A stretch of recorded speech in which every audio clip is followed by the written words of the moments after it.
एक अमीर बहन ने अपनी शादी पर गरीब मजदूर भाई को नहीं बुलाया ताकि उसकी नाक नहीं कट जाए।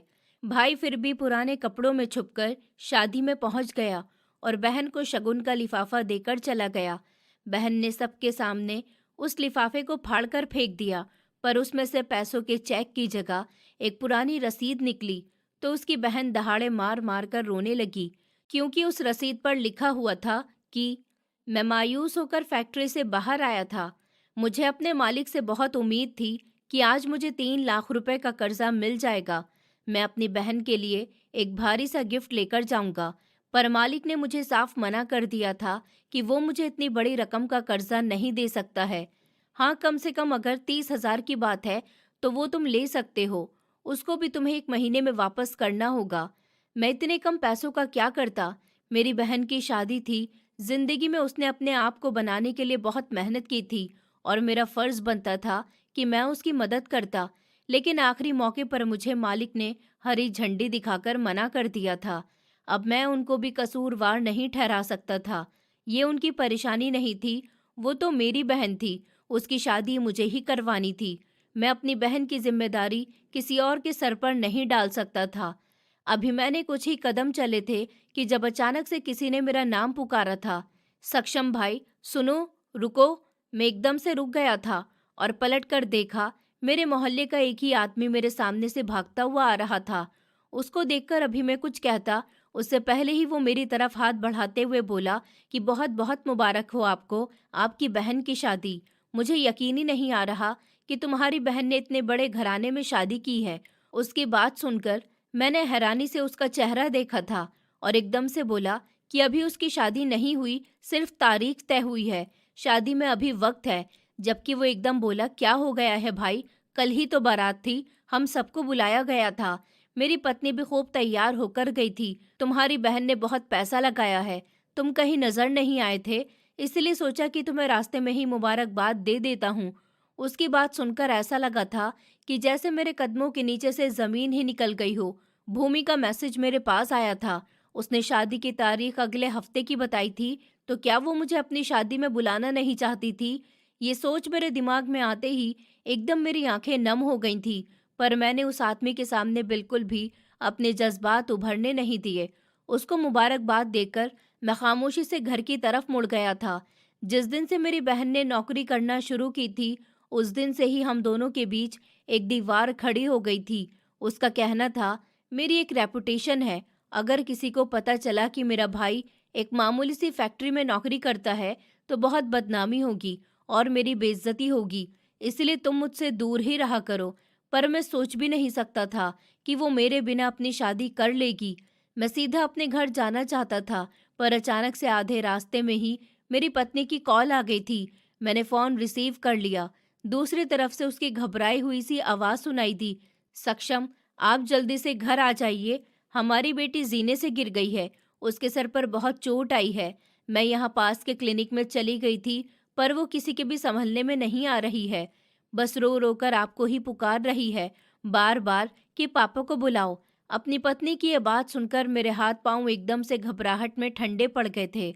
मैं बिना कुछ भी सोचे समझे अपने घर की तरफ भागने लगा। मैं जल्दी से अपने अलग घर में पहुंच गया, जहां मैं अपनी पत्नी और 2 बच्चों के साथ रहता था। अंदर दाखिल हुआ तो मेरी पत्नी के रोने की आवाजें आ रही थी। हमारा घर लोगों से भरा हुआ था। मैं अंदर ही चला गया और अपनी बेटी को देखकर मेरे कदमों के नीचे से जमीन निकल गई।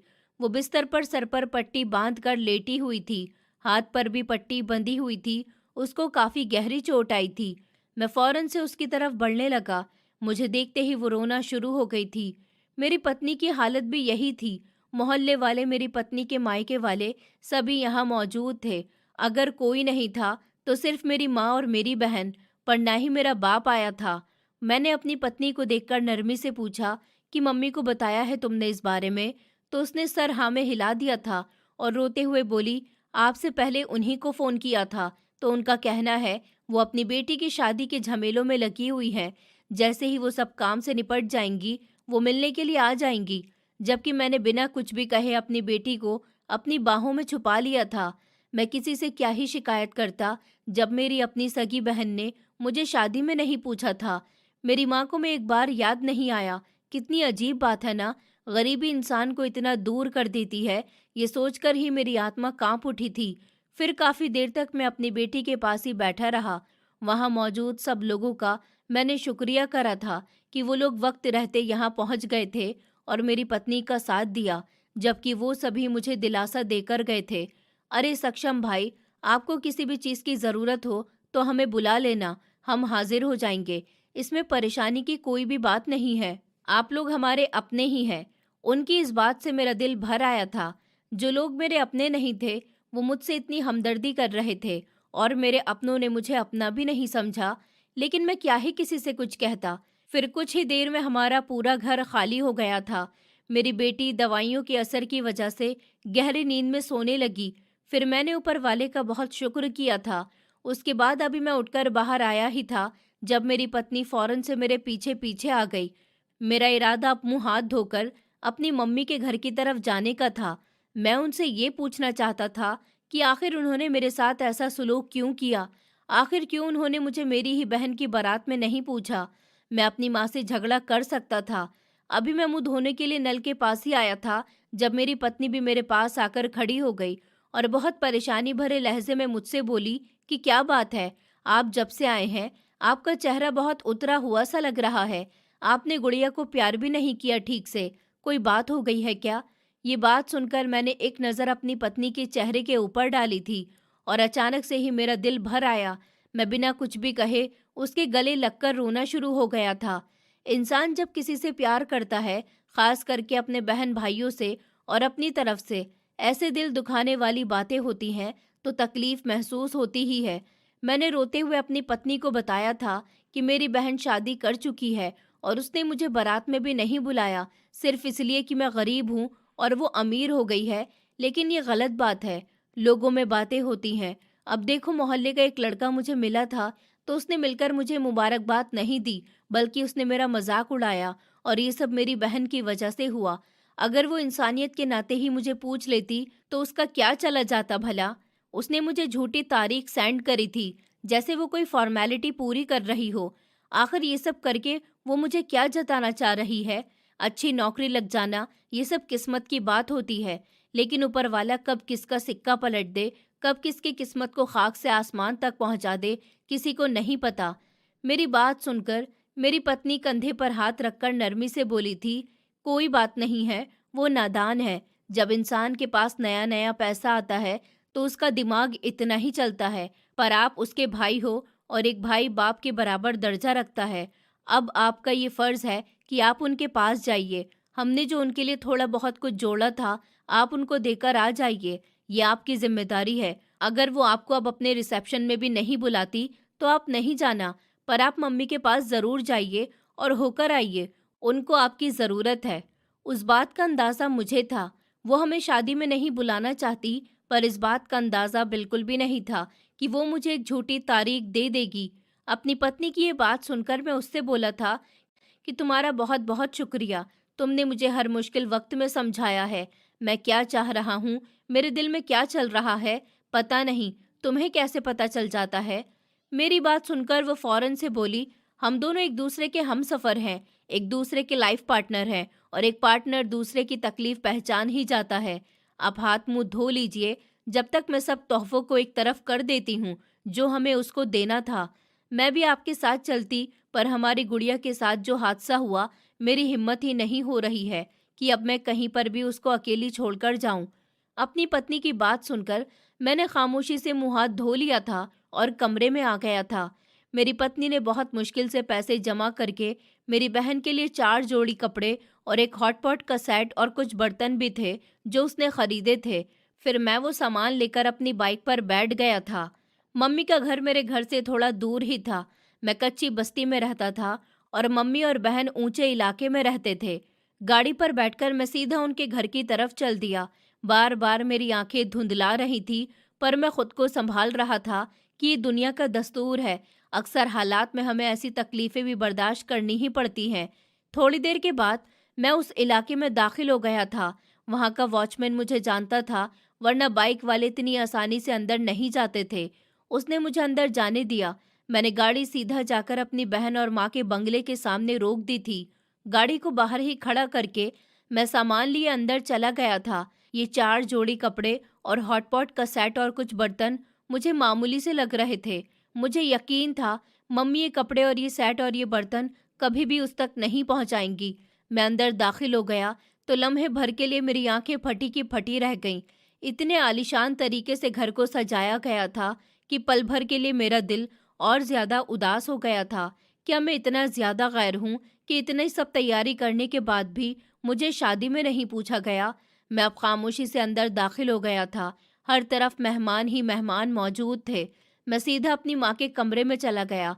मुझे पता था अगर मम्मी मेहमानों के पास भी हुई तो किसी न किसी नौकर के जरिए उनको पता चल जाएगा और वो वहां पर आ जाएंगी।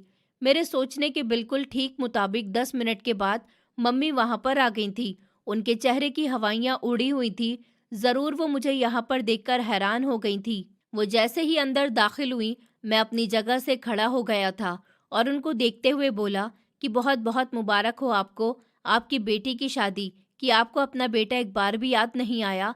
आपने मुझे शादी की तारीख भी गलत बताई थी। आखिर मैंने ऐसा क्या कर दिया जो आपने मेरे साथ ऐसा किया? मैं गरीब हूँ। क्या गरीब होना इतनी बड़ी सजा होती है? मैंने आज तक आपके सामने हाथ नहीं फैलाया, कभी आपके सामने अपनी तकलीफ नहीं बताई। अगर मैं ये सब आपके साथ में करता तब आप मुझे अपना बेटा कहती? क्या तब मेरी बहन अपनी शादी में मुझे बुलाती? ये कहते कहते मेरी आंखों में आंसू आ गए थे। मेरी तड़प देखकर मेरी माँ फौरन से मेरे पास आ गई और मेरे चेहरे पर हाथ रखते हुए बोली कि मैं जानती हूँ तुम्हें तकलीफ हुई होगी, पर बेटा मैं क्या करूँ? मैं खुद इसके सहारे पर यहाँ पर रह रही हूँ। अगर तुम जिंदगी में कामयाब हो जाते, पैसा कमा लेते, तो कभी भी ये नौबत ही नहीं आती। तुम्हारी बहन भी क्या करे? हजारों रिश्तेदार आते हैं, उसके काम करने वाले आते हैं। अगर सब तुम्हें देखते तो तरह तरह की बातें बनाई जाती कि उसका भाई इतना गरीब है, शायद इसलिए उसने ये फैसला किया था कि तुम्हें शादी में नहीं बुलाया जाए। पर तुम परेशान नहीं हो, रिसेप्शन में तुम जरूर आना कल को, और मैं उसको देख लूंगी। अगर उसने किसी भी तरह का ड्रामा करने की कोशिश करी तो मैं उसका दिमाग ठीक कर दूंगी। बस अब बहुत हो गया। तुम भाई हो उसके, तुम्हारा शादी में होना बहुत जरूरी है। हमारे खानदान के सब लोग यही पूछ रहे थे जो तुम्हें जानते हैं, और सभी ने तुम्हारा ही जिक्र किया। छोटी बहन समझकर माफ कर देना बेटा उसको, और दिल पर ज्यादा बोझ नहीं डालना। तुम्हारी बेटी की तबीयत कैसी है अब? मेरे पास तुम्हारी पत्नी का फोन तो आया था, उसी ने मुझे बताया था। उनकी बात सुनकर मैंने कोई भी जवाब नहीं दिया। अगर उनको मेरी बेटी का इतना ही ख्याल था तो वो देखने के लिए घर पर क्यों नहीं आई? मुझे इस तरह से यहाँ उसकी तबीयत के बारे में पूछ रही थी जैसे बस एक फॉर्मेलिटी पूरी कर रही हूँ। क्या दादी ऐसी ही होती हैं? दादी का प्यार इतना फीका होता है? मैंने सिर्फ वो 4 जोड़ी कपड़े और हॉटपॉट का सेट और बर्तन आगे बढ़ा दिए और उनसे नरमी से बोला, मैं अपनी हैसियत के मुताबिक उसके लिए इतना ही लेकर आया हूँ जितना मुझसे हो सका था, मैंने किया, और आप उसको मेरी तरफ से ये दे देना। मैं रिसेप्शन में ज़रूर शामिल होऊंगा। वो मेरी बहन है। जबकि वो अचानक से बोली कि इसकी कोई ज़रूरत नहीं थी, ऊपर वाले का दिया हुआ सब कुछ है हमारे पास। वो अपने बलबूते पर सब सामान लेकर गई है। तुम्हारा बाप भी कोई काम नहीं करता, तुमने भी कुछ नहीं किया था। लेकिन बस अब क्या ही बोलूं। अचानक से मम्मी का व्यवहार बदलने लगा। मैं जानता था कि वो मुझे ताने मार रही हैं कि मैं अपनी जिंदगी में कुछ नहीं कर सका, मगर मैंने बिल्कुल भी ये जाहिर नहीं होने दिया, बल्कि बर्दाश्त करते हुए बोला कि जी माँ, मैं समझ सकता हूँ, आप माँ हैं और अपनी बेटी की कमाई पर जिंदगी गुजार रही हैं, तो आप उसकी साइड तो लेंगी ही। खैर, मैं कुछ भी ज्यादा नहीं बोल रहा। भूमि से आप इस बारे में बात कर लेना कि रिसेप्शन वाले दिन कोई नया तमाशा नहीं खड़ा कर ले। और रिसेप्शन पक्का कल ही है ना? कभी आप फिर से मुझे कोई झूठी तारीख बता रही हो और मैं कल चला जाऊं और वहां फंक्शन भी हो चुका हो। मेरी बात सुनकर वो बोली कि अरे नहीं नहीं, मैं तुम्हें कार्ड दे देती हूँ ना, तुम आ जाना, मैं उससे बात भी कर लूंगी। ये कहकर उन्होंने दराज से कार्ड निकाला था और मेरी तरफ बढ़ा दिया, जबकि मैंने अब एक नज़र उस कार्ड पर डाली थी जिस जगह पर रिसेप्शन होना था। वो बहुत ही आलीशान जगह थी। ज़रूर मेरी बहन ने जिससे भी शादी की है वो बहुत ही अमीर आदमी है। मम्मी को नमस्ते करके मैं वहां से बाहर आ गया था। अभी गाड़ी कुछ ही दूर गई थी जब मुझे मेरी बहन की कार आती हुई नजर आई थी। जरूर वो अपने पति के साथ मम्मी से मिलने के लिए आई थी। मेरा दिल अजीब सी बेचैनी से परेशान हो रहा था। क्या मैं इससे एक बार मुलाकात कर लूं? क्या वो मुझसे मिलेगी? फिर कुछ सोचकर मैंने अपनी बाइक को दोबारा से अपने घर की तरफ बढ़ा दिया। गाड़ी को बाहर ही रोककर मैं कदम ब कदम चलता हुआ अंदर चला गया था। लॉन में बहुत से लोग उसके आसपास जमा हो गए थे।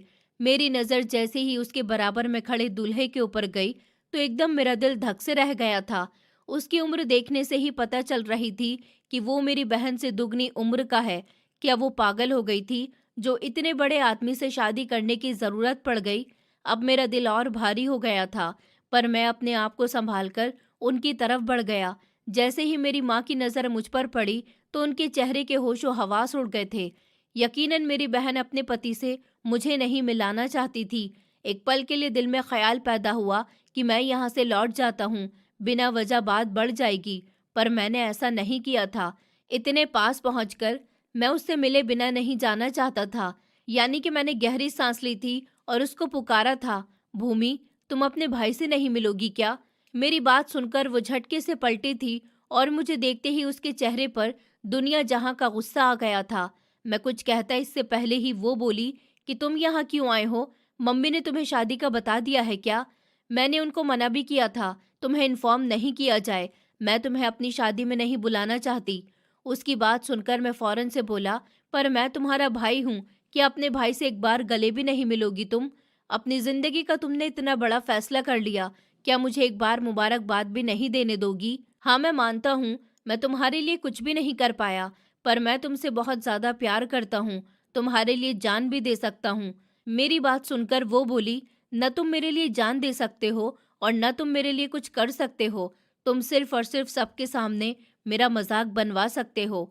अब जाओ यहाँ से, मिल लिया ना, देख लिया ना मुझे, मिल गई तुम्हें खुशी? अब निकलो यहाँ से, ये मेरा घर है, तुम्हारे बाप या तुम्हारी माँ का नहीं है। मेरा दिल उस वक्त ऐसा लगता था जैसे कहीं अंदर ही डूब गया हो। मैं बेयकीनी नजरों से अपनी बहन को देख रहा था, जिस बहन को मैंने अपने हाथों से चलना सिखाया था, जिसको अपने हाथों से खाना खिलाया था। आज वो मुझे कह रही थी कि इस घर से चले जाओ। मेरी नजरें एकदम उसके पति के ऊपर गई थी, जो मुस्कुराकर मुझे ही देख रहा था। न जाने क्यों एक पल के लिए मुझे ऐसा महसूस हुआ था कि उस आदमी को कहीं तो देखा है, मगर मैं बिना कुछ भी कहे घर से बाहर आ गया था। जब वो मुझसे मिलना ही नहीं चाहती, मैं खड़े होकर क्या कहता? बिना कुछ भी कहे मैंने अपनी बाइक स्टार्ट कर दी थी और अपने घर की तरफ निकलने लगा, पर मेरी आंखों से आंसू बहना शुरू हो गए थे। एक मर्द यहाँ पर आकर बिल्कुल टूट जाता है जब उसका खानदान उसके खिलाफ हो जाए, उसकी गरीबी का मजाक उड़ाया जाए। रोते रोते मैं अपने घर के पास आ गया था। पास पहुंचकर मैंने अपने आंसू साफ कर दिए और गाड़ी अंदर ही ले आया था। मेरी गाड़ी की आवाज़ सुनकर मेरी बेटी और बेटा दोनों बाहर आ गए थे। अपनी बेटी को अपने पाँव पर खड़ा हुआ देखकर मुझे कुछ तसल्ली मिली थी और लम्हे भर के लिए मैं अपना दुख कहीं भूल ही गया, पर गाड़ी से उतरकर उसके गले से लग गया था, उसके माथे पर प्यार किया, जबकि वो मासूम लहजे में बोली, पापा, मम्मी बता रही थी कि आप दादी की तरफ गए थे, हमें भी लेकर जाते ना, बुआ की शादी हो रही है, हम उनको बधाई देकर आते और मैं उनको चॉकलेट भी देती। जबकि एक बार फिर से मेरी आंखें नम हो गई थी, पर मैंने खुद को संभाल लिया था और खामोशी से अपनी बेटी को गोद में उठाए हुए कमरे में आ गया। मेरी पत्नी पूजा कर रही थी। उसकी सबसे अच्छी आदत यही थी, वो कभी पूजा करना नहीं भूलती थी। उसकी वजह से ही मेरा छोटा सा घर शायद खुशियों से भरा हुआ था, लेकिन आज मेरा दिल बहुत उदास हो रहा था। मैं चुपचाप एक तरफ बैठ गया। मेरी बेटी और बेटा छोटी छोटी बातें मुझसे कर रहे थे, मगर सिवाय हाँ हूँ के मैं कोई और जवाब नहीं दे पा रहा था। मेरा दिमाग सिर्फ मेरी बहन की बातों में और उसके व्यवहार में ही उलझा हुआ था। अगर मैंने उसको सच्चाई बताई तो उसके दिल पर फिर क्या बीतेगी? मैं सिर्फ इतना सोच रहा था। आज जिस जगह पर वो है, अगर उसकी हकीकत पता चल गई तो उसके दिल पर क्या गुजरेगी? और मेरा दिमाग सिर्फ और सिर्फ उसके पति की तरफ ही लगा हुआ था। बार बार मेरा दिमाग मुझे इस बात की खबर दे रहा था, तुम्हारी मुलाकात उसके पति से पहले हुई है, लेकिन कहाँ पर और कैसे, ये बात मुझे बिल्कुल भी याद नहीं आ रही थी। कुछ लम्हे बाद मेरी पत्नी ने जब अपनी पूजा पूरी करी और हम तीनों के पास आकर हमारी आरती की, जबकि मैं खामोशी से उसको ही देख रहा था। मेरे चेहरे से ही वो मेरी तकलीफ को समझ गई थी। बच्चों को दूसरे कमरे में भेजकर वो मेरे पास आकर बैठ गई थी। मैं कुछ कहता उससे पहले ही वो बोली कि मैं जानती हूँ आपकी अपनी बहन से बहस हुई है, आपने वो कपड़े और सेट दे दिया है ना उनको? उसके पूछने पर मैंने सर को हाँ में हिला दिया। वो और बोली कि रिसेप्शन कब है, कुछ पता चला आपको, या फिर उनका रिसेप्शन भी हो चुका है? तब मैं उसकी बात सुनकर संजीदगी से बोला कि कल रिसेप्शन है, मगर मेरा इरादा वहां जाने का बिल्कुल भी नहीं है।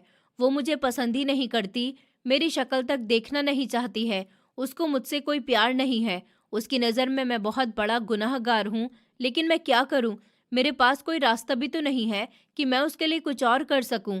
मुझसे जितना हो सकता है मैंने किया है। मैंने कोशिश भी की थी कि मुझे 3 लाख रुपए का कर्जा मिल जाए, पर मालिक ने मना कर दिया कि वो इतनी बड़ी रकम नहीं दे सकते। मैंने उसके लिए अपनी ज़िंदगी दांव पर लगाई है, मगर वो समझती ही नहीं है। मेरी बात सुनकर मेरी पत्नी बोली कि आपने अपनी बहन को अपनी कुर्बानी का नहीं बताया है क्या? जब आप अपनी बहन को अपनी कुर्बानी का बताएंगे, तब वो आपको अपना लेगी और इस बात को अच्छे से समझ जाएगी कि आप उनसे कितना प्यार करते हैं। ये दुनिया ऐसी ही है, जब तक हम किसी के लिए कुछ नहीं करते, तो वो हमारे लिए कुछ सोचता भी नहीं है। मेरी बातों का बुरा नहीं मानना, पर यही हकीकत है और इसी पर दुनिया चल रही है। बहन हो या भाई हो, माँ बाप हो, यहाँ तक कि औलाद भी हो, जब तक हम उनके लिए कुछ नहीं करेंगे और उनको अपनी कुर्बानी का नहीं बताएंगे, तो वो हमें अपना कभी बोलेंगे ही नहीं। आपके लिए यही बेहतर होगा, कल आप रिसेप्शन में जाओ और कल ही उसको बताओ आपने उसके लिए क्या कुछ किया है। आज जो आप अपनी ज़िंदगी में कुछ नहीं कर पा रहे, ये सब इसकी ही वजह से है। शायद उसके दिल में आपके लिए रहम पैदा हो जाए। अपनी पत्नी की ये बात सुनकर मैं फ़ौरन से बोला, पर कल उसका बहुत ही ख़ास दिन है। मैं उसका ये ख़ास दिन ख़राब नहीं करना चाहता हूँ। वो बहुत मासूम है, अभी ज़िंदगी को अच्छी तरह से नहीं जानती है। और तुम्हें पता है, उसने अपने से दुगनी उम्र के मर्द से शादी कर ली है और पता नहीं क्यों उस आदमी को देखकर ऐसा लगता है कि जैसे हमारी पहले भी मुलाकात हो चुकी है और वो आदमी मुझे ठीक नहीं लग रहा। उसके चेहरे पर एक अजीब सी शातिराना मुस्कुराहट थी। ऐसा लगता था जैसे वो मेरे बारे में बहुत कुछ जानता है और मेरी बहन को मेरे ही खिलाफ इस्तेमाल करना चाहता है। पर वो ऐसा क्यों कर रहा है, ये बात मेरी समझ में नहीं आ रही है। मेरी बात सुनकर मेरी पत्नी बोली कि आपको इन बातों पर ध्यान देने की ज़रूरत नहीं है। आपकी बहन पढ़ी लिखी है, समझदार है, खुद दुनिया देख चुकी है। ये सिर्फ आपका दिमाग है कि उसने दुनिया नहीं देखी है, बल्कि हो सकता है कि वो आपसे ज़्यादा अकल रखती हो। आप सिर्फ और सिर्फ अपने रिश्ते को देखिए। एक भाई होने की हैसियत से आपको जाना चाहिए। हर हाल में मैं आपके साथ हूँ। अगर आप बोलें तो मैं भी चलूँगी। गुड़िया को मम्मी की तरफ छोड़ दूँगी। जबकि मैं सर को ना में हिलाकर बोला कि नहीं, उसकी ज़रूरत नहीं है। कल मैं जाऊँगा और तुम बिल्कुल ठीक बोल रही हो। मैं अपनी कुर्बानी के बारे में भी उसको ज़रूर बताऊँगा कि मैंने उसके लिए कितनी बड़ी कुर्बानी दी थी, अपनी पूरी ज़िंदगी दाँव पर लगाई थी। उसको भी तो पता चले कि मैं उसके लिए कितना कुछ कर चुका हूँ। मेरी बात सुनकर मेरी पत्नी ने सर हाँ में हिलाया और चुपचाप मैं सोने के लिए लेट गया था। रात धीरे धीरे पिघलती ही जा रही थी। बेटी की तबीयत सही नहीं थी, उसकी भी टेंशन थी और दूसरी तरफ उस बात की भी फिक्र हो रही थी, कल अपनी बहन के सामने सच्चाई कैसे बताऊंगा। पर अब छुपाने का कोई भी फायदा नहीं था। अगली सुबह का सूरज पूरी तेजी से रोशन हुआ था। मेरे जागते ही मेरी पत्नी ने मुझे बता दिया कि वो उस लिफाफे में रसीद रख चुकी है। जब आपकी बहन वो रसीद देखेगी तो उसको खुद अंदाजा हो जाएगा आप दोनों की जिंदगी में कितने बदलाव आ चुके हैं। मैंने उस बात का कोई जवाब नहीं दिया था, बस अपनी बेटी को प्यार किया और अपनी पत्नी को उसका ख्याल रखने को कहा। फिर मैं फैक्ट्री में चला गया था। वहाँ काम पर भी मेरा बिल्कुल भी दिल नहीं लग रहा था। दिल में सिर्फ एक ही ख्याल आ रहा था कि क्या मैं इतना बुरा हूँ। मेरे घर वाले मुझे पूछते भी नहीं हैं। हालांकि मेरी माँ को मेरी सच्चाई का पता है, उसके बावजूद उनके दिल में मेरे लिए कोई रहम भी नहीं है। मेरा दिल बहुत ज़्यादा भारी हो रहा था। शाम के 5 बजते ही फैक्ट्री से छुट्टी हो गई थी और मैं घर आ गया। मेरी पत्नी मेरे लिए पहले ही मेरे कपड़े तैयार कर चुकी थी। कॉटन के सफ़ेद कपड़े बहुत ही खूबसूरत लग रहे थे। मैंने सिर्फ एक नज़र उस पर डाली। मेरा दिल दुख रहा था कि मेरे बच्चे अपनी बुआ की शादी में जाना चाहते हैं, पर हालात ऐसे नहीं थे कि मैं उनको भी अपने साथ लेकर जा पाता। इसलिए बस अपने दिल को मार लिया था। मेरी पत्नी ने खाना वगैरह मुझे दिया, जो मैंने बहुत ही दिल मार कर अपने हलक में उतारा। मेरा दिल किसी भी चीज़ में नहीं लग रहा था। फिलहाल मैं अकेले वक्त गुजारना चाहता था। जब एक नामुमकिन चीज़ हो रही हो तो शायद ऐसा लगता है कि मेरा घर बड़ा नहीं था, एक छोटा सा कमरा था। बैठक और किचन थी। बच्चों के लिए एक छोटा सा कमरा बना हुआ था जहाँ पर उनके खिलौने वगैरह मौजूद थे। कुछ ही देर के बाद मैं खामोशी से उठकर बाहर चला गया। काफ़ी टाइम तक मैं बाहर ही रहा और रात 8 बजे मैं घर के अंदर आया था। मेरे कपड़े और चप्पल वगैरह भी साफ करके मेरी पत्नी ने अलग रख दिए थे। फिर मैंने चुपचाप अपने कपड़े बदले, चप्पलें पहनी और शीशे के सामने खड़ा हो गया। वक्त से पहले ही मैं काफ़ी बूढ़ा हो चुका था। शायद हालात इतने ज़्यादा कॉम्प्लिकेटेड थे कि मुझे अपना होश ही नहीं रहता था। आज काफ़ी फुर्सत से मैं खुद को शीशे में देख रहा था। तैयार होने के बाद मैंने एक नज़र अपनी पत्नी के ऊपर डाली, जो खामोशी से दोनों बच्चों को लिए हुए बैठी हुई थी। मैं धीरे से बोला कि लिफाफा कहाँ पर रखा है। लहजा लड़खड़ाने लगा। मैंने कभी नहीं सोचा था कि अपनी बहन को ये सब भी दिखाऊंगा, पर जो हालात पैदा हो चुके थे उसके मुताबिक एक बार ये सच्चाई उसके सामने आना बहुत ज़रूरी थी। मेरी पत्नी अपनी जगह से खड़ी हुई, अलमारी से लिफाफा निकालकर उसने मेरे सामने रख दिया और नरमी से बोली कि जानती हूँ आपके लिए ये एक बहुत ही मुश्किल वक्त है, पर आपकी बहन को सच्चाई का पता होना चाहिए। आपके 2 बच्चे हैं, लेकिन उसके बावजूद आपने अपनी बहन के बारे में भी सोचा। आपकी पत्नी है, आपने उसका भी ख्याल नहीं किया, अपनी ज़िंदगी को दांव पर लगाया, सिर्फ और सिर्फ उसकी खातिर। अब उसका हक बनता है, अगर कुछ नहीं दे सकती तो कम से कम आपको उसका प्यार और उसका मान तो मिलना चाहिए ना। भाई भी इंसान होते हैं, उनको भी तकलीफ होती है और ये बात आपकी बहन को ज़रूर पता चलनी चाहिए। अपनी पत्नी की बात सुनकर मैंने उसको गले से लगा लिया था और उसको ख्याल रखने का बोलकर घर से निकल गया। मुझे नहीं पता था कि मेरी बहन आज मेरे साथ कैसा व्यवहार रखने वाली है। मुझे इस बात का भी नहीं पता था क्या मुझे अंदर जाने दिया जाएगा या नहीं, या फिर अमीरों की शादी थी। यहाँ पर हर जगह गार्ड्स खड़े होते हैं, अगर कोई बिना इनविटेशन के है तो उसको निकाल दिया जाता है। ऐसे ही बहुत सी सिचुएशन होती हैं और उन सबको पार करके मुझे अंदर जाना था। आज उसे असली हकीकत याद दिलानी थी जो मैंने उसके लिए किया था। फिर मैं उस जगह पर पहुंच गया जहां उसका आज रिसेप्शन रखा गया था।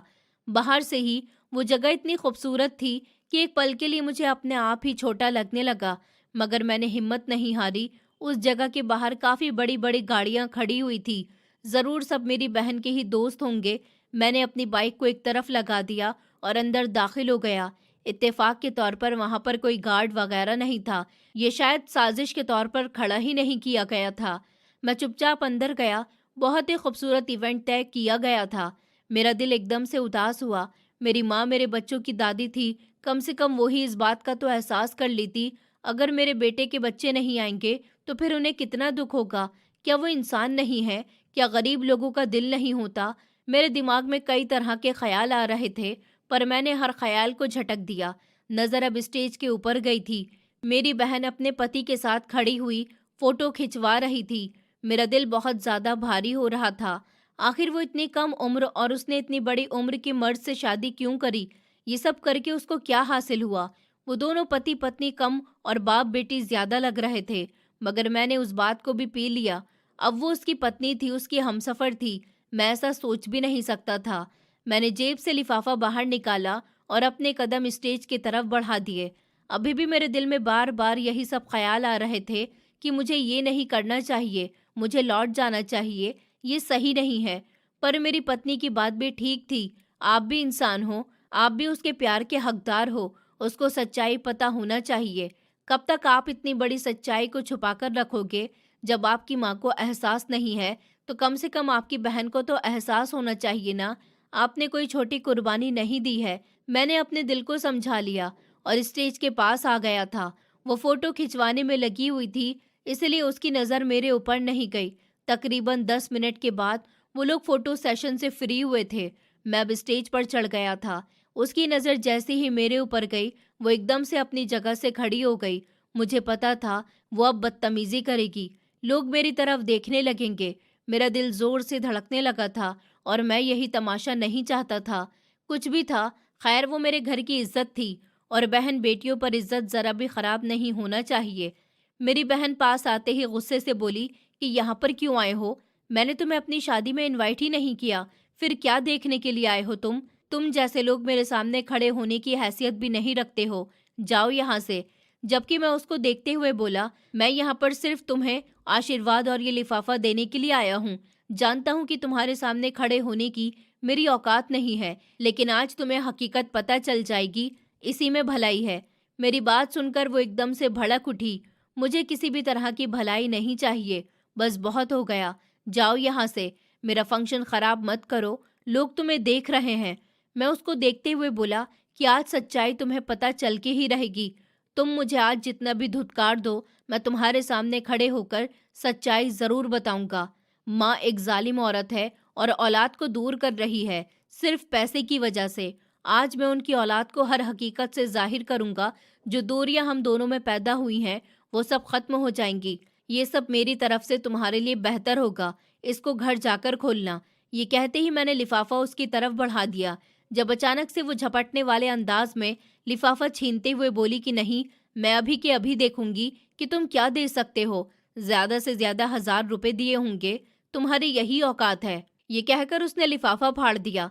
अंदर से वो रसीद बाहर आई थी, जिसकी उम्मीद शायद उसने कभी की नहीं थी। अगला पल पूरे हॉल में मौजूद लोगों के लिए हैरान कर देने वाला था। वो दुल्हन बनी हुई जमीन पर घुटनों के बल गिर गई। आंखों में आंसू ही आंसू थे, जबकि मैं अब 2 कदम पीछे हो गया था। उसके पति ने फौरन से उसको संभाला, पर वो अचानक ही मेरी तरफ देखते हुए बोली कि ये सब हकीकत नहीं है, या फिर कोई जाल है। झूठ नहीं बोलना, तुम्हें पापा की कसम। तो मैंने सर को नामे हिलाया और उसको देखते हुए बोला कि तुम इन रसीदों को गौर से देख लो। तुम्हें सच्चाई का पता चल जाएगा कि कौन सच बोल रहा है और कौन झूठ। ये सुनने की देर थी, उसने फौरन से रसीद खोलकर पढ़ना शुरू कर दी और अब अगला पल और ज्यादा हैरान कर देने वाला था। वो बुरी तरह से रोने लगी कि ऐसा नहीं हो सकता, ये कैसे मुमकिन है। यानी कि मुझे धोखे में रखा गया और धोखे में मेरी माँ और मेरे पति। ये कैसे हो सकता है।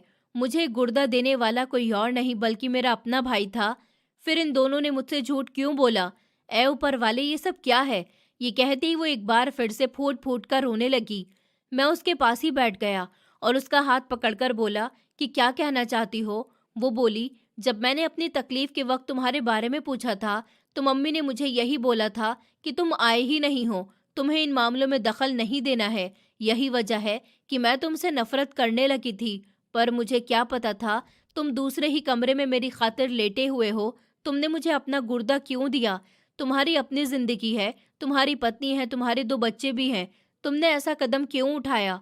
अपनी बहन की बात सुनकर मैं बोला कि तुम्हारे 2 गोलियां लग गई थी, दोनों गुर्दे खराब हो गए थे। डॉक्टर का कहना था अगर वक्त रहते तुम्हें गुर्दा नहीं दिया गया तो तुम मौत के मुंह में जा सकती थी।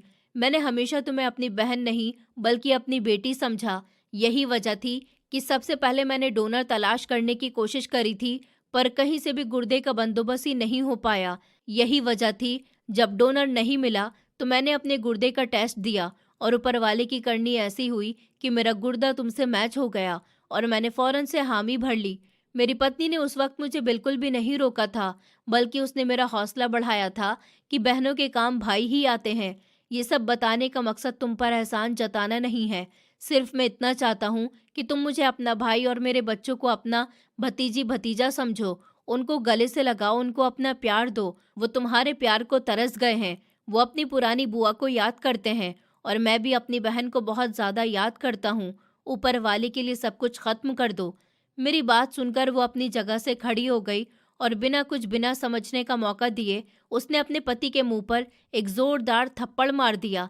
जबकि मैं हैरत से अपनी बहन की शक्ल देखने लगा था कि ये सब क्या कर रही है, वो गुस्से से चिल्लाकर बोली कि मुझे तलाक दे दो अभी के अभी। तुम क्या समझते हो कि मैं तुम्हारी हकीकत जान नहीं पाऊंगी। तुम मुझे ये बोलते रहे कि मुझ पर गोली चलाने वाला मेरा अपना भाई है और मुझे गुर्दा तुमने दिया है। फिर ये सब क्या है। मेरे साथ तुमने मजाक किया। मैं तुम्हें जिंदा नहीं छोड़ूंगी। जबकि मैं हैरत से उस आदमी को देखने लगा। वो फौरन से मेरी माँ की तरफ इशारा करते हुए बोला कि ये सब करने के लिए मुझे तुम्हारी माँ ने नहीं बोला था। मैं तुम्हें बहुत पसंद करता हूँ, इतना कि तुम्हें हासिल करने के लिए कुछ भी कर सकता था। इसलिए मैंने तुम्हारी माँ के बताए हुए हर फैसले को माना था। तुम्हारी माँ ने मुझसे बोला कि तुम्हारे लिए मैं कोई कुर्बानी दूं, पर मुझे कुछ समझ नहीं आ रहा था। मेरा इरादा तुम्हें जख्मी करने का था और फिर तुम्हारा ख्याल करने का, पर शूटर ने जल्दबाजी की और तुम्हारे दोनों गुर्दे ही खराब हो गए। मैं तुम्हें अपना गुर्दा कैसे दे देता। मेरा और तुम्हारा गुर्दा मैच ही नहीं हो सकता था। जब ये बात तुम्हारी माँ को पता चली तो उन्होंने तुम्हारे भाई के सामने रोना धोना शुरू कर दिया और उसका गुर्दा तुम्हें दे दिया, और मुझे यही समझाया गया कि तुम्हारे सामने मैं यही दिखावा करूं कि मैंने तुम्हें गुर्दा दिया है। दरअसल तुम्हारी माँ तुम्हारे लिए एक अमीर आदमी ही चाहती थी, उसमें कोई शर्मिंदगी की बात नहीं है। हर माँ यही चाहती है, माँ का यही सपना होता है कि उसकी बेटी अच्छे घर में शादी करके जाए। बस मैं थोड़ा खुदगर्ज हो गया था, पर मैं तुमसे माफ़ी मांगता हूँ, मुझे माफ़ कर दो। उस आदमी की बात सुनकर मुझे अब याद आया था कि जब मुझे बेहोश किया जा रहा था, मैंने आखिरी चेहरा उसी का ही देखा था। यानी कि ये आदमी शुरू दिन से ही मेरी बहन के साथ था और मुझे पता ही नहीं चला। मेरी बहन ने मुझसे हाथ जोड़कर माफ़ी मांगी। सबकी आंखें रोनिहार हो गईं, जबकि मैंने बिना कुछ भी कहे उसको अपने गले से लगा लिया। मेरी बहन ने उस आदमी के ऊपर केस कर दिया। ऊपर वाले का दिया हुआ उसके पास भी बहुत कुछ था। उसको किसी अमीर मर्द की ज़रूरत नहीं थी। वो अपने बलबूते पर बहुत कुछ कर सकती थी। उसने फौरन से डाइवोर्स के पेपर्स तैयार करवाए और उस इंसान से अलग हो गई। ऐसे इंसान के साथ रहकर वो क्या ही करती। मेरी माँ भी हम दोनों बहन भाइयों के सामने बहुत शर्मिंदा हुई थी। मैंने उनसे कुछ भी नहीं बोला। मैं भला क्या बोलता, मेरे पास किसी का प्यार ही कहाँ था। पर मेरी बहन ने मम्मी को बहुत सुनाया। पापा भी बहुत नाराज़ हुए कि तुमने दोनों बहन भाई को अलग अलग करवा दिया।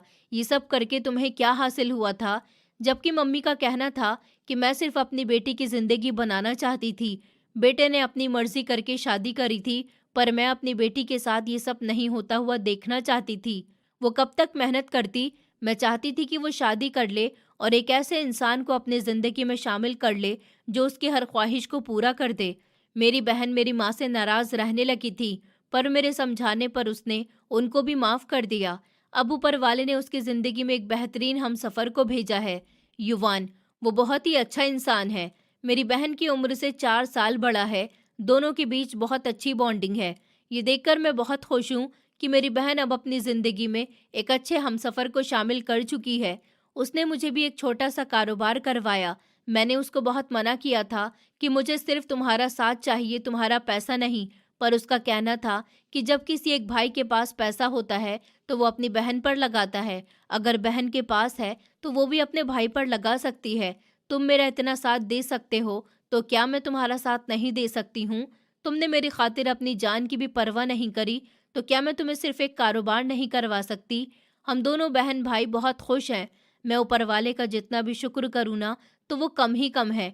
ऊपर वाले ने मुझे बहुत ही अच्छी औरत पत्नी के रूप में दे दी, जो मेरे हर दर्द को समझती है, मेरी हर तकलीफ को समझती है। ऊपर वाले का जितना शुक्र करो, कम ही कम है। आप सब सुनने वालों को मैं यही कहना चाहूँगा कि जब भी अपने लाइफ पार्टनर को समझने की बात आए, तो उसके दिल की बात समझना, जो वो कह रहा है। मर्द को कोई भी हो, वो अपने परिवार को नहीं छोड़ सकता। वो अपने परिवार से बहुत प्यार करता है, और यही बात एक मर्द के लिए भी है कि एक औरत के साथ कभी भी जुल्म नहीं करना चाहिए। उसके जज्बात को भी समझना चाहिए कि वो अपने परिवार से कितना प्यार करती है, और कभी भी किसी की बातों में नहीं आना चाहिए जब तक सबूत हाथ में न हो, वरना ये दुनिया आपको बेच खाएगी। उस दिन के बाद सब कुछ एक झटके में तो ठीक नहीं हुआ था। सच्चाई सामने आ जाने से रिश्ते बच तो जाते हैं, लेकिन उनमें आई दरारें भरने में ज़रा वक्त लगता है। मेरी बहन कुछ दिनों तक बिल्कुल खामोश रहने लगी थी। बाहर से वो मजबूत दिखती थी, लेकिन मैं जानता था उसके अंदर बहुत कुछ टूट चुका था। जिस आदमी को वो अपना हमसफ़र समझ बैठी थी, वही उसकी ज़िंदगी की सबसे बड़ी साजिश का हिस्सा निकला, और जिस माँ पर उसने आंखें बंद करके भरोसा किया था, वही उसकी ज़िंदगी का फैसला पैसों के तराजू में तोल रही थी। एक शाम वो खुद मेरे छोटे से घर पर आई। मेरी बेटी दरवाज़ा खोलते ही खुशी से चिल्लाई, बुआ आ गई। उसकी आवाज़ सुनकर मेरा दिल भर आया। इतने सालों में पहली बार मेरे घर में रिश्ते की खुशबू आई थी। मेरी बहन ने घर के अंदर कदम रखा। चारों तरफ छोटा सा कमरा, कोने में रसोई, दीवार पर टंगी पुरानी घड़ी, बच्चों के खिलौनों का छोटा सा कोना। वो सब देखती रही। उसकी आंखों में आंसू थे, लेकिन इस बार शर्म के नहीं, एहसास के थे। फिर वो धीमे से बोली, भैया, आपने कभी मुझे अपनी हालत क्यों नहीं दिखाई? मैंने शांति से जवाब दिया, क्योंकि भाई अपनी तकलीफ बहन के सामने नहीं रखता, वो उसे हमेशा खुश देखना चाहता है। उसने मेरी पत्नी का हाथ पकड़ा और कहा कि भाभी, आपने बहुत बड़ा दिल दिखाया। अगर आप उस वक्त सक्षम का साथ ना देती तो मैं आज जिंदा नहीं होती। मेरी पत्नी ने बस मुस्कुराकर कहा कि रिश्ते निभाने के लिए कुर्बानी करनी पड़ती है, और बहन के लिए भाई खड़ा ना हो तो फिर कौन होगा। उस दिन हम तीनों देर रात तक बैठे रहे। पहली बार सब कुछ खुलकर बोला गया, न कोई शिकायत, न कोई झूठ, न कोई दिखावा। लेकिन जिंदगी सिर्फ भावनाओं से नहीं चलती, असली इम्तिहान अभी बाकी थी। कुछ महीनों बाद मेरे कारोबार में अचानक गिरावट आने लगी। जिस सप्लायर से मैं माल लेता था, उसने अचानक दाम बढ़ा दिए। बाजार में कंपटीशन भी बढ़ गई थी। कई रातें ऐसी बीती जब मैं चुपचाप बैठा हिसाब लगाता रहता था और समझ नहीं आता था कि आगे कैसे बढ़ूं। मैंने बहन से इस बारे में कुछ नहीं कहा। मैं नहीं चाहता था कि उसे लगे कि वो जो मदद कर रही है वो कम है।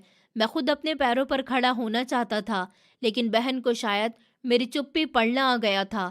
एक दिन वो अचानक अपने पति युवान के साथ आई। युवान ने कहा, सक्षम भाई, कारोबार में उतार चढ़ाव आते रहते हैं। आपने अपनी जिंदगी का सबसे बड़ा फैसला बिना डरे लिया, तो छोटे छोटे जोखिम से क्यों डरते हैं? उसने मुझे नए तरीके से कारोबार चलाने का सुझाव दिया। ऑनलाइन ऑर्डर, होम डिलीवरी और छोटे नंबर पर ऐड। शुरुआत में मुझे समझ नहीं आया, लेकिन उन्होंने हौसले से हर बात समझाई। धीरे धीरे काम में सुधार आने लगा, ऑर्डर बढ़ने लगे, मेरा कॉन्फिडेंस भी लौट आया। उधर माँ पहले जैसी नहीं रही, वो अक्सर अकेली बैठी रहती। एक दिन मैं खुद उनके पास गया। मैंने कहा, माँ, अगर आप सच में पछता रही हैं तो हमें अलग मत होने दीजिए। घर टूटता है तो सबसे ज्यादा दर्द माँ को ही होता है। माँ रो पड़ी। उन्होंने पहली बार कहा कि मैंने बेटी की खुशी के लिए गलत रास्ता चुना। मैंने सोचा था कि पैसा सब कुछ ठीक कर देगा, लेकिन मैं भूल गई कि रिश्तों की नींव भरोसे पर टिकती है। उस दिन मैंने माँ को गले लगाया। मेरे अंदर कोई गुस्सा बचा ही नहीं था। शायद वक्त ने सब जला दिया था। समय के साथ मेरी बहन ने अपनी जिंदगी में एक नया चैप्टर शुरू किया। युवान ने उसे हमेशा इज्जत दी। उन्होंने कभी उसके अतीत का जिक्र तक नहीं किया। धीरे धीरे उसके चेहरे पर फिर से मुस्कान लौट आई। एक साल बाद मेरी बहन ने एक और बड़ा कदम उठाया। उसने किडनी मरीजों के लिए जागरूकता अभियान शुरू किया और जगह जगह जाकर अपनी कहानी सुनाती थी। वो खुलकर बताती कि कैसे गलतफहमी ने उसे अपने भाई से दूर कर दिया और कैसे सच्चाई ने सब कुछ बदल दिया। मैं हर उस जगह में पीछे बैठा रहता था। वो मंच पर खड़ी होकर जब मेरा नाम लेती तो मेरा सिर अपने आप झुक जाता था। मुझे गर्व नहीं, बस तसल्ली होती थी। मेरे बच्चे अब बड़े हो रहे थे। एक दिन मेरा बेटा मेरे पास आया और बोला, पापा, लोग कहते हैं आप हीरो हो, क्या सच में? इस पर मैं हंस पड़ा। मैंने कहा, हीरो वो होता है जो सही वक्त पर सही फैसला ले। मैंने सिर्फ अपने दिल की सुनी थी। उसने मासूमियत से कहा, तो मैं भी बड़ा होकर आपकी तरह बनूंगा। उसकी बात सुनकर मेरी आंखें भर आईं। आज जब मैं पीछे मुड़कर देखता हूँ तो समझ आता है कि असली ताकत पैसा नहीं है, भरोसा है। अगर उस दिन मैंने पत्नी की बात ना मानी होती, अगर मैं डरकर लौट गया होता, तो शायद मेरी जिंदगी अधूरी ही रह जाती। अब हमारा घर छोटा जरूर है, लेकिन दिलों में जगह बहुत है। माँ का पछतावा, बहन की इज्जत, पत्नी का साथ और बच्चों की हंसी, यही मेरी असली दौलत है। और रिश्ते अगर सच्चाई पर टिके हों तो कोई साजिश उन्हें तोड़ नहीं सकती। और अगर कभी टूट भी जाएं तो उन्हें जोड़ने के लिए सिर्फ एक कदम काफी होता है, सच्चाई का कदम। इसी तरह समय धीरे धीरे अपनी रफ्तार से आगे बढ़ रहा था। बाहर से सब कुछ संभलता हुआ दिख रहा था, लेकिन अंदर कई परतें अभी भी खुलनी बाकी थी। जिंदगी कभी एक सीधी लकीर की तरह नहीं होती, उसमें मोड़ भी आते हैं, और ऐसे मोड़ आते हैं जो इंसान को फिर से परखते हैं। मेरे कारोबार को अब 2 साल हो चुके थे। काम पहले से बेहतर चल रहा था। मैंने एक छोटा सा गोदाम किराए पर ले लिया था। 2 लड़के काम पर रखे थे। पहली बार मुझे लगा कि मैं सच में अपने पैरों पर खड़ा हूँ, लेकिन शायद ऊपर वाला चाहता था कि मैं अभी और मजबूत बनूं। एक दिन अचानक से टैक्स विभाग का नोटिस आ गया। मुझे समझ नहीं आया कि गलती कहाँ हुई है। मेरे सारे कागज साफ थे, फिर भी जांच की बात लिखी हुई थी। मेरे हाथ कांप गए। अगर कारोबार बंद हो जाता तो घर फिर उसी हाल में पहुंच जाता जहां से मैंने शुरू किया था। मैंने रात भर फाइलें देखी और पत्नी चुपचाप मेरे पास बैठी रही। उसने बस इतना कहा कि डरने से सच नहीं बदलता। अगर तुमने कुछ गलत नहीं किया तो चिंता मत करो। अगले दिन मैं ऑफिस गया। वहां पता चला कि किसी ने झूठी शिकायत की है कि मैं काला धन छुपा रहा हूँ। मुझे समझने में देर नहीं लगी कि ये वही आदमी कर सकता है जिसे मेरी बहन ने ठुकराया था। उसकी नफरत अब भी जिंदा थी। इस बारे में मैंने बहन को कुछ नहीं बताया। मैं नहीं चाहता था कि वो फिर से उस अतीत में जाए, लेकिन बात उससे छुपी नहीं रह सकी। उसे किसी के जरिए सारी खबर मिल गई। वो उसी शाम मेरे पास आई। उसके चेहरे पर गुस्सा था, लेकिन इस बार वो डर नहीं रही थी। उसने कहा, भैया, अब मैं चुप नहीं बैठूंगी। उसने अगर आपको परेशान करने की कोशिश की है तो उसे कानून का जवाब मिलेगा। मैंने उसे रोका। हम बदले की आग में नहीं जलेंगे। सच हमारे साथ है। जांच हुई, हर कागज चेक हुआ, हर लेन देन देखा गया। आखिरकार साफ साबित हुआ कि शिकायत झूठी थी। ऑफिस से बाहर निकलते वक्त मुझे लगा जैसे कंधों से पहाड़ उतर गया हो। उस दिन मैंने महसूस किया कि इंसान को गिराने की कोशिश करने वाले हमेशा मिलेंगे, लेकिन अगर नींव साफ हो तो इमारत गिरती नहीं। इसी बीच एक और मोड़ आया। मेरी सेहत धीरे धीरे कमजोर पड़ने लगी थी। डॉक्टर ने बताया कि एक किडनी के सहारे जिंदगी आम रह सकती है, लेकिन मुझे ज्यादा मेहनत और टेंशन से बचना होगा। ये सुनकर मेरे अंदर हल्की सी घबराहट हुई। मैं अपने बच्चों को बड़ा होते देखना चाहता था। मैं उनके साथ लंबा सफर तय करना चाहता था। मैंने घर आकर किसी को कुछ नहीं बताया, लेकिन पत्नी ने मेरी रिपोर्ट पढ़ ली। वो कुछ देर चुप रही, फिर बोली, अब आप सिर्फ अपने नहीं रहे, आपको अपना ख्याल रखना होगा। कुर्बानी करना अच्छी बात है, पर खुद को खत्म कर देना समझदारी नहीं है। उसकी बात ने मुझे अंदर तक छू लिया। मैंने काम का बोझ थोड़ा कम किया, भरोसेमंद लोगों को जिम्मेदारी सौंपी। पहली बार मैंने सीखा कि सब कुछ अकेले करना ही ताकत नहीं होती, जिम्मेदारी बांटना भी समझदारी होती है। कुछ महीनों के बाद मेरी बहन ने मुझे एक और खबर दी कि वो माँ बनने वाली थी। जब उसने ये बात बताई तो उसकी आंखों में एक अजीब सी चमक थी। उसने कहा, भैया, अगर मेरा बेटा हुआ तो मैं उसे आपका नाम दूंगी। उसकी बात पर मैं मुस्कुरा दिया। नाम से ज्यादा जरूरी है उसे सच्चाई और ईमानदारी सिखाना। उसके बच्चे के जन्म का दिन मेरे लिए किसी त्योहार से कम नहीं था। जब मैंने उसे गोद में लिया तो लगा जैसे जिंदगी ने पूरा चक्र पूरा कर लिया हो। जिस बहन को मैंने मौत के मुंह से निकाला था, वो आज एक नई जिंदगी को जन्म दे रही थी। समय के साथ हमारा परिवार फिर से एक हो गया। त्योहार साथ मनाने लगे। घर में रौनक लौट आई। माँ पहले जैसी सख्त नहीं रही। वो अक्सर कहती कि रिश्ते पैसों से नहीं, हौसले से चलते हैं। मैं उन्हें देखता और सोचता कि शायद हर इंसान को अपनी गलती समझने में वक्त लगता है। एक रात में छत पर बैठा था। हवा ठंडी चल रही थी, आसमान साफ था। मैंने बहुत देर तक सितारों को देखा। जिंदगी ने मुझे कई बार तोड़ा, पर हर बार जोड़ा भी। मैंने खुद से कहा, सक्षम, तूने हार नहीं मानी, तूने नफरत को जगह नहीं दी, और यही तेरी सबसे बड़ी जीत है।